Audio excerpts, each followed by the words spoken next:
could really be good for Adam Carroll. He's on the outside of the front row, and as they go away for the parade lap, Negrão doesn't move. There is Negrão stuck on pole position and unable to join the rest of the field on the parade lap, so that will effectively give a clear run for Adam Carroll at the front. Lopez and Nelson Piquet are next up on the grid, series leader Kovalainen a couple of rows behind, Scott Speed and Jimmy Bruni well up. Then we've got Ryan Sharp back on row 8 after his heartbreak in the first race here in Barcelona. We're hoping for better luck for him today. And Ernesto Vizo, one to watch, he's down in 20th. There they are on the grid, a gap where Negrão should be. He's on the back. The lights are on, the lights are off. Away they go, and a wonderful start from Lopez. Lopez really gets the power down, but who's that left? It's Kovalainen, who is stuck on the grid. The championship leader isn't going to go. That's Hiro Yoshimoto in trouble as well. Kovalainen hasn't moved, but at the front it's Lopez from Adam Carroll. Nelson Piquet up there in third place from Neil Jarny. Scott Speed is there as well. Scott Speed, in fact, going ahead of Jarny up into fourth place, so a good start from him because he was 7th on the grid. And now as they come through turn 4, still Lopez from Carroll and Piquet, the first three easing away from the rest. Scott Speed it is who is in fourth place ahead of Jarny and Fauzi, and Jimmy Bruni moving up well with the confidence of that first win under his belt. They go streaming away from turn 5 and through the back section. Olivier Pla also making up places from his 16th position on the grid, but Lopez getting clear of the pursuit. Let's look at the start again and look at the left of the screen. Ryan Sharp, the first of those cars on the left, somebody else going right across the grass to go round him, but Ryan Sharp completely failing to get away. He did get away at the tail of the field, and that's Olivier Pla off in the gravel. Pla right off the road after having gone so quickly to start with. We see what happens. He went off to the left, went right across the road and then spun across the gravel and into the barriers. A bad start for David Price Racing in this race, but now we ride with Adam Carroll. Carroll in second place, pursuing the leader Lopez. He's got Lopez tantalisingly just ahead of him as they go through turn 13 and onto the start-finish straight. And just 0.6 of a second behind Carroll is Nelson Piquet in third place. Then it's Scott Speed and Jarny all running very close together as they go over the start-finish line and on down to turn 1 to complete another lap. And a big cloud of dust at the exit of turn 13. Somebody's gone off. Fauzi comes through. That's Prema. It's Prema in the wall. He's hit the wall very hard on the inside, having gone off on the outside initially on that very fast corner. He's getting out of the car. He's clearly all right. But we see again what happened. He ran wide and then fought to keep the car going in the right direction, hit the wall very hard and very fast on the other side of the road, but they're strong cars. There is Alex Prema. He's clearly okay. They've brought out the safety car while they clear up the debris, and meanwhile Lee's down in the pits talking to Alex Prema. Just explain what happened out there. So in the last corner I have a lot of understeer, and after I was in a gravel, and when I come back in a tarmac I was a lot of oversteer and directly in the wall. Are you okay? Yeah, everything okay. Well, the safety cars come in now. That has closed the field up, and Adam Carroll has really taken advantage of it. Carroll all over the back of Lopez, very close indeed. Piquet caught napping a bit down in third place, much further back, and Carroll has a think about it. But meanwhile, look at the battle going on behind them. Speed, Jarny and Bruni absolutely together, almost three abreast.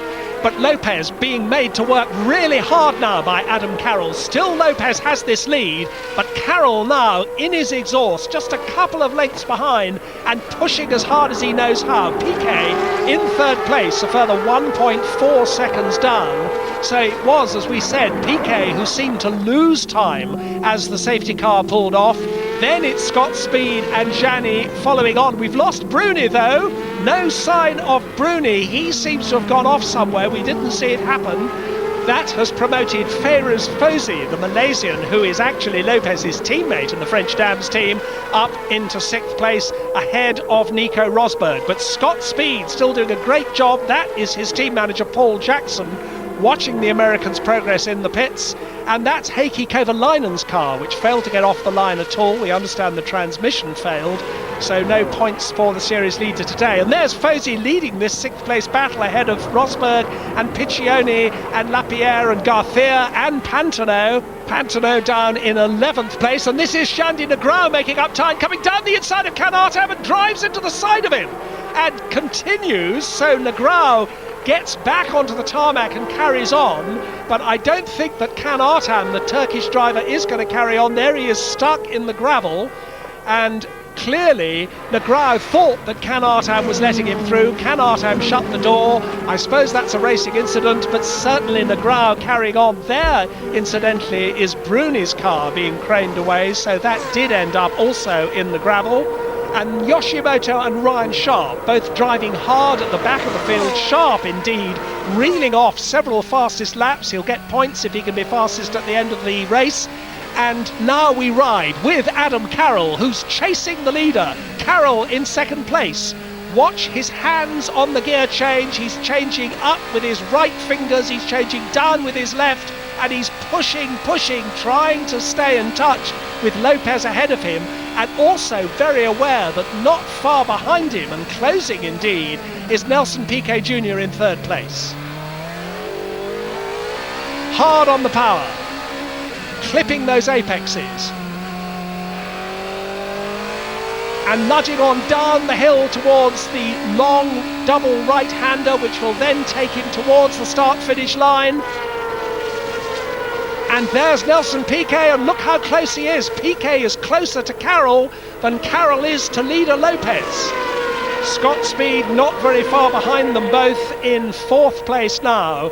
And the closing laps now of this race, and Piquet almost loses the car under braking for turn one, a nasty twitch, but Piquet manages to hold it together. Piquet in fact looking quite untidy, but still very quick, and there's no doubt at all that he is now really putting pressure on this final lap on Adam Carroll. Through turn three, Rosberg now sets the fastest lap. He's some way back. It's this second place battle which everybody is cheering on now, and Carroll looking a bit twitchy now under braking. Carroll really defensive. Lopez a few lengths further up the road has the lead. Barely half a lap left to run. Carroll still holding on to this second place. Piquet looking untidy and aggressive in his mirrors, pushing all the time. There's a fastest lap for Ryan Sharp. Good news for him because it'll earn him some points in this race. And now as they come down into the tight left-hander, Piquet's trying on the inside. They're going to collide. They do. That was never on. Piquet gets away with it, but Adam Carroll is spun round. Restarts. Scott Speed has gone by. Jani gets held up. Rosberg goes round the outside. I don't think that Adam Carroll knew what was coming. He just got a great clout from behind. It spun him round, and here comes Lopez. Lopez wins the race ahead of all the excitement. Nelson Piquet gets second place, but he's nearly caught on the line by Scott Speed. But a very unhappy Adam Carroll gesticulating to the passing Nelson Piquet Jr. on his slowing down lap. But it's Piquet who gets second from Speed. Rosberg is fourth, and Adam Carroll has to make do with sixth place, just behind Neil Jani. 6 different teams in the top 6, and 2 championship points for Ryan Sharp, who sets the fastest lap, even though he ran almost the whole race at the back. 2 places behind Giorgio Pantano. But a maiden GP2 victory for Jose